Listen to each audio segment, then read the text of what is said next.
नमस्कार। आज हम बात करेंगे योगा एंड साइकोथेरेपी की यूनिट 5 की, जिसमें कि यौगिक अप्रोच टू मेंटल हेल्थ के बारे में बताया गया है। जैसे कि हम पहले ही फर्स्ट यूनिट में ही हम बात कर चुके हैं कि मेंटल हेल्थ क्या है, क्या उसके कंपोनेंट्स है, कितने टाइप्स की है, उसकी जितनी भी क्लासिफिकेशन है, ये सब हम बात कर चुके हैं। लेकिन अब हम बात करेंगे यौगिक अप्रोच की। इसमें हम देखेंगे कि विभिन्न विभिन्न दृष्टिकोण के अकॉर्डिंग मानसिक स्वास्थ्य के लिए महर्षि पतंजलि जी है, उनका क्या दृष्टिकोण है, मानसिक स्वास्थ्य के लिए हठ योग का दृष्टिकोण, आयुर्वेद का दृष्टिकोण और भगवत गीता का दृष्टिकोण। तो जो हमारे जितने भी ऋषि मुनि हुए हैं भारतीय परंपरा के अनुसार, उन्होंने शरीर और मन दोनों को साधने के लिए योग के विभिन्न विभिन्न मार्ग बताए हैं और उन्होंने अपनी शरीर और मन को नियंत्रित करने के लिए काफ़ी सारे जो टिप्स हैं, यौगिक टिप्स हैं, उनके बारे में चर्चा की है। और अपने ज्ञानेंद्रियों को कंट्रोल करने के लिए, जो कि हमारे सेंस ऑर्गन्स हैं, उनको कंट्रोल करने के लिए मन को ही जिम्मेदार बताया है। और उस मन के द्वारा कैसे हम अपनी ज्ञानेंद्रियों पर कंट्रोल कर सकते हैं, ये सब हमारे ऋषि महर्षियों ने काफ़ी अच्छे से उल्लेख किया है। तो जैसे कि मन का सीधा सीधा संबंध हमारे मानसिक स्वास्थ्य से होता है, उसी से हम अंदाज़ा लगा सकते हैं कि जितने भी यौगिक दृष्टिकोण हैं, जितनी भी यौगिक अप्रोचेज़ हैं, वो हमारे मेंटल हेल्थ के लिए कितनी ज़्यादा इम्पोर्टेंस रखती हैं। तो जो भारतीय मनोविज्ञान है, वो जो साइकोथेरेपी है, जो मनोविज्ञान है, उसको आत्मा, मनुष्य की चेतना और मन के व्यवहार में इन सब का क्या इम्पोर्टेंस है, क्या रोल है, उन सब का उल्लेख करती है।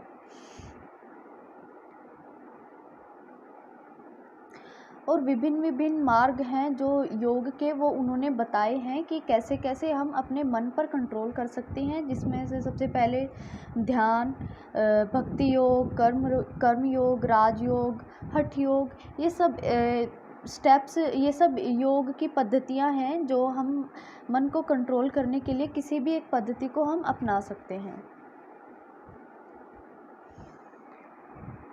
भारतीय जो मनोविज्ञान है, वो एक और तो इस बात पर भी इशारा करता है कि शरीर माध्यम खलु धर्म साधनम, यानी कि जो शरीर है वह एक माध्यम है जितने भी धर्म हैं उनका पालन करने के लिए, कि जितने भी धर्मों का हमें पालन करना है, शरीर ही एकमात्र उनका साधन है। और दूसरी ओर जो आत्मा के आश्रित रूप में भी वो प्रतिपादित किया गया है।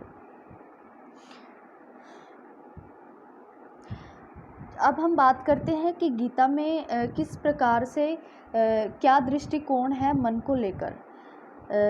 गीता में 2nd चैप्टर के 63rd श्लोक में बताया गया है कि क्रोध के बारे में, कि क्रोध से व्यक्ति मूर्खतापूर्ण भाव और व्यवहार करने लगता है। सबसे पहले हम देखते हैं कि क्रोध की जड़ क्या है, कि क्रोध हमें आता क्यों है।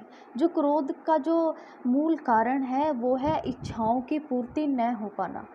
अगर हमारे अंदर बहुत सारी डिज़ायर्स हैं और वो अगर एक भी डिज़ायर है, अगर वो भी फुलफ़िल नहीं हो पाती है, तो वो कहीं ना कहीं क्रोध का कारण बन जाती है। और क्रोध से क्या होता है, व्यक्ति अपना आपा खो देता है और मूर्खतापूर्ण भाव और व्यवहार करने लगता है।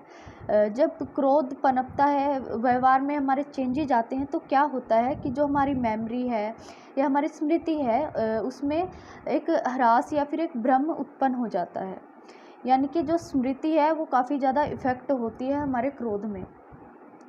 और अगर स्मृति का ह्रास होगा तो क्या होगा, अगर स्मृति का ह्रास होगा कि हमारी जो मेमोरी है वो वीक हो गई, तो उसके कारण क्या होगा, जो हमारी बुद्धि है और जो हमारी ज्ञान शक्ति है, उसका नाश हो जाएगा। जैसे ही हमारी जो अगर स्मृति है वो अगर हमारी वीक हो जाएगी, तो ऑब्वियस सी बात है कि उसका डायरेक्ट कनेक्शन है हमारे इंटेलेक्ट से, हमारी बुद्धि से। हम चीज़ों को हम चीज़ों को ग्रहण कर पाने में असमर्थ हो जाएंगे और जो हमारा विवेक है उसका नाश हो जाएगा।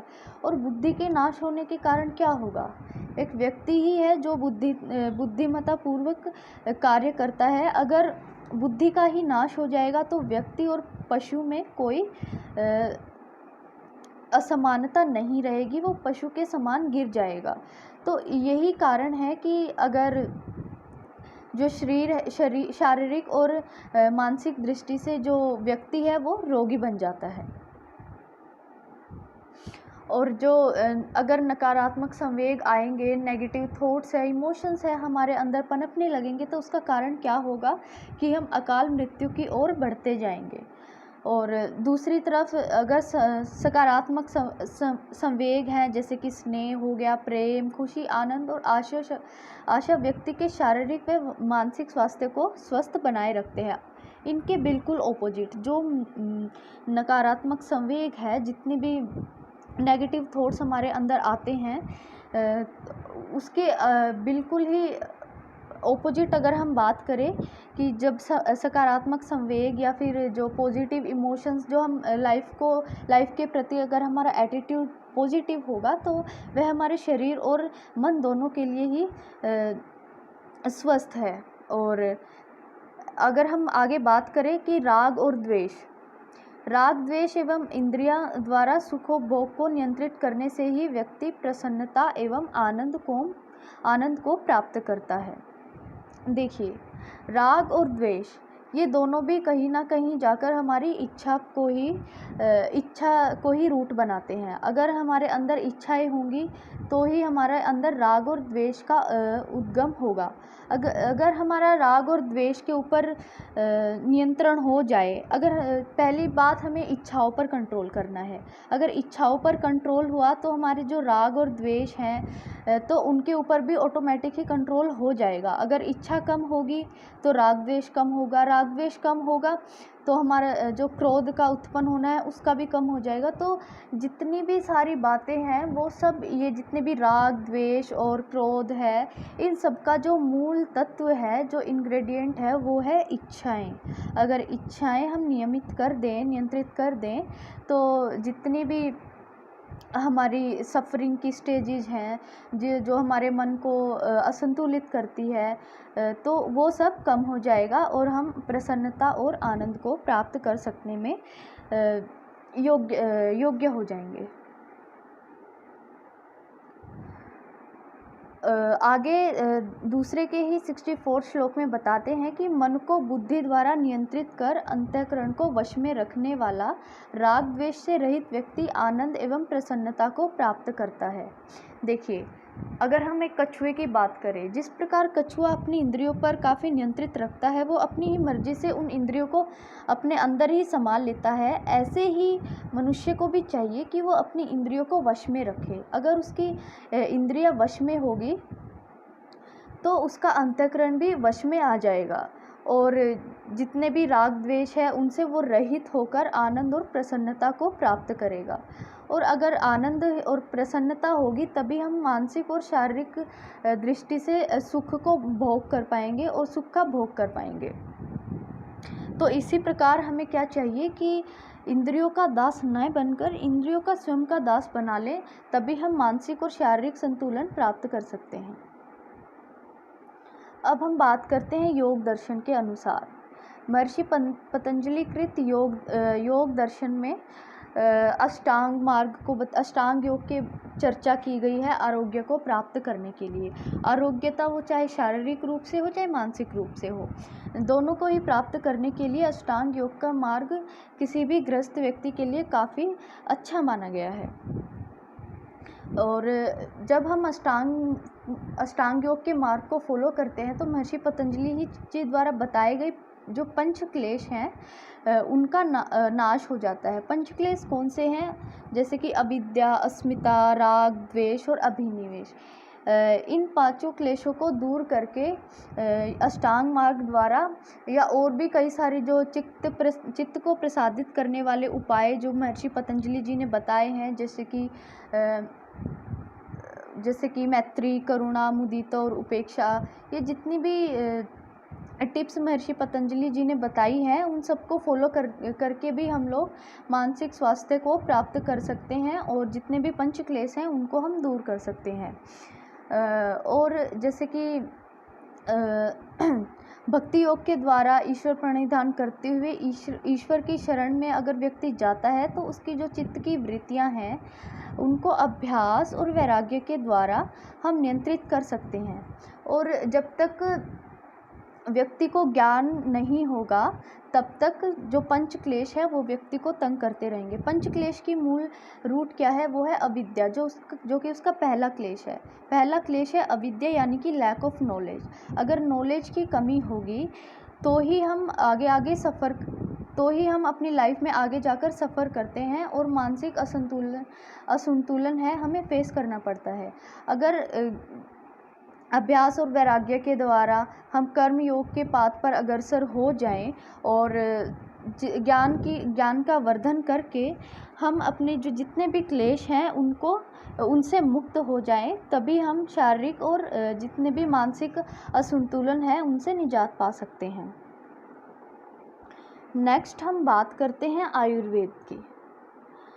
आयुर्वेद में शरीर और मन को काफ़ी महत्व दिया गया है कि जैसा शरीर होगा वैसा ही हमारा मन होगा।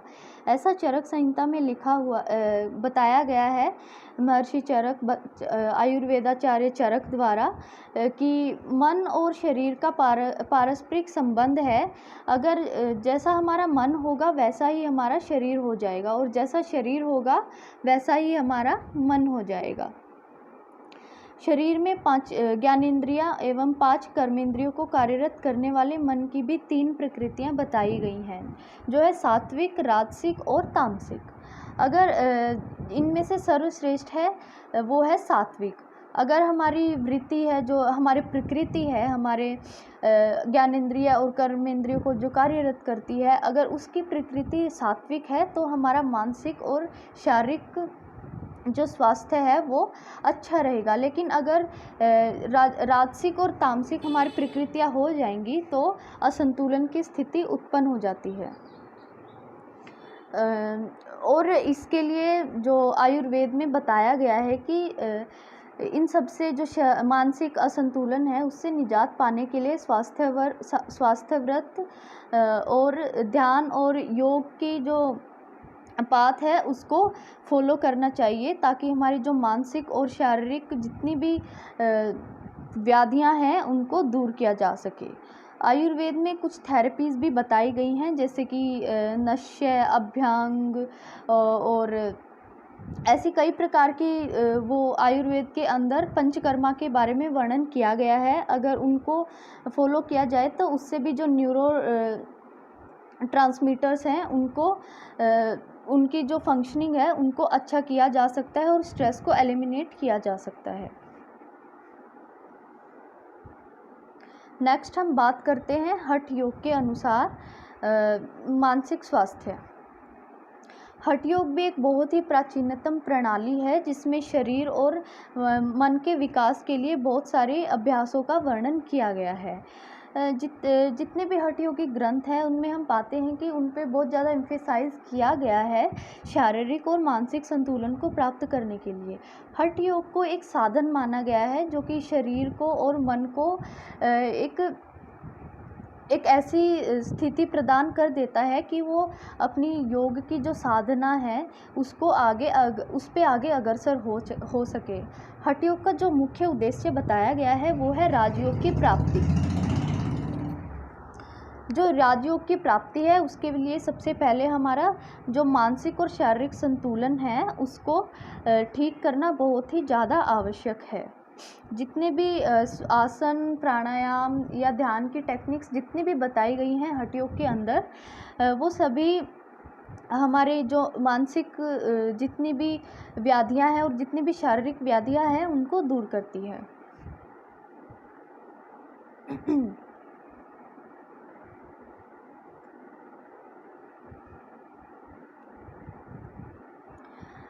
हठ योग के आसन मन एवं शरीर के सूक्ष्म संबंध के पूर्ण ज्ञान पर आधारित एक अद्भुत मनोशारीरिक व्यायाम प्रणाली है।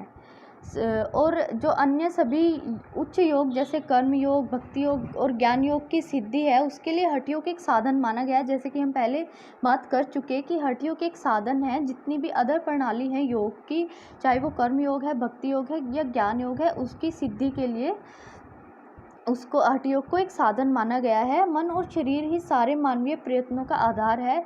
जैसे कि हम पहले भी बात कर चुके हैं कि शरीर ही साधन है जितने भी धर्म हैं उनका पालन करने के लिए। तो इसमें भी शरीर को एक माध्यम बताया गया है कि अगर शरीर की हम उच्चतम स्वस्थ स्टेज को अगर प्राप्त कर लेता है उसके बाद ही वो जितनी भी अदर प्रणाली है उसको अचीव कर पाने में सक्षम रहेगा। हठ शब्द की जो रचना है वो ह और ठ दो रहस्यमय एवं प्रतीकात्मक अक्षरों से हुई है। ह का इस अर्थ सूर्य एवं ठ का अर्थ चंद्र है।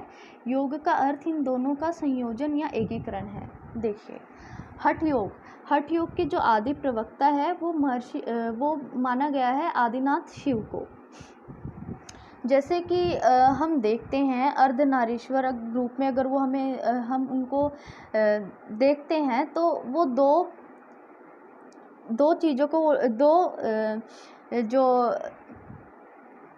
शिव और शक्ति, दो शक्तियों को जो अक्षर हैं उनका प्रतीक है वो एक है ह और ठ। ह का यहाँ पर मतलब माना गया है सूर्य और ठ का यहाँ पर मतलब माना गया है चंद्र। यानी कि जो ह है उसको हम राइट और ठ है उसको हम लेफ़्ट, अगर हम नोस्ट्रिल के उसमें समझे कि जो ह है वो है हमारी राइट नोस्ट्रिल और जो ठ है वो है हमारी लेफ़्ट नोस्ट्रिल। ऐसे ही हम ह और ठ को लेफ़्ट हेमिस्फीयर और राइट हेमिस्फीयर से भी डिनोट कर सकते हैं, क्योंकि ये आगे चलकर जो ह और ठ का जहाँ पर मिलन होता है वही हठ योग का जो है वो उद्देश्य माना गया है। अगर ह और ठ यानी कि लेफ़्ट हेमिस्फीयर और राइट हेमिस्फीयर ब्रेन के वो एक एक सामंजस्य अगर वो प्राप्त कर ले कि उन दोनों में इक्विलिब्रियम आ जाए, तभी एक जो इनके बीच एक सामंजस्य स्थापित हो सकता है। इसी प्रकार ह को जो मस्कुलाइन एनर्जी माना गया है, यानी कि जो शिव है वो माना गया है। ठ को फेमिनाइन एनर्जी माना गया है। तो इस प्रकार हम देख सकते हैं कि ह और ठ कैसे रहस्यमयी रहस्यमयी जो अक्षर है उनको किस लिए बोला गया है। और यहीं पे ह को प्राण माना गया है और ठ को अपान माना गया है। हृदय के माध्यम से यह क्रियाशील होकर श्वसन एवं रक्त संचार का कार्य संपादित करता है। ऐसा हठ योगिक जितनी भी टेक्स्ट है उनमें वर्णित किया गया है कि जो प्राण है, जो मुख्य प्राण है, उसका कार्य है कि जो श्वसन और रक्त संचार का कार्य है उसको संपादित करे, और जो ठ है यानी कि अपान है उसका कार्य है कि शरीर में जितनी भी अशुद्धियां हैं उनको उत्सर्जन और निष्कासन के द्वारा शरीर से बाहर निकाल दे और हमारे शरीर को शुद्ध कर दे। ये हमारे शरीर को ही शुद्ध नहीं करती है, ये हमारी जो मानसिक स्वास्थ्य है उसको भी अचीव करने में ये काफ़ी अहम रोल प्ले करती है। अगर शरीर की जितनी भी नाड़ियाँ हैं वो शुद्ध हो जाएंगी तो हमारा जो मन है वो भी, जितने भी हमारे ग्लैंड्स हैं उनका जो सिक्रीशन है वो भी बैलेंस हो जाएगा। हमारे लेफ़्ट और राइट हेमिस्फीयर में इक्विलिब्रियम आएगा और जितने भी सिक्रीशन है हार्मोनल वो अच्छे से होगा।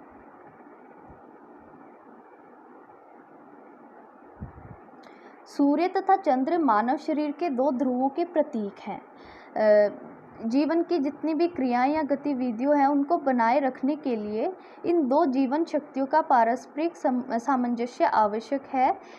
ये मानव शरीर के माध्यम से कार्यरत सार्वभौमिक शक्ति का प्रतिनिधित्व करती है।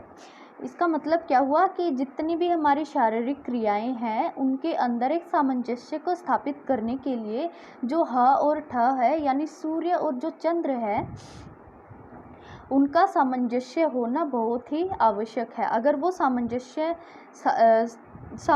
स्थापित कर लेते हैं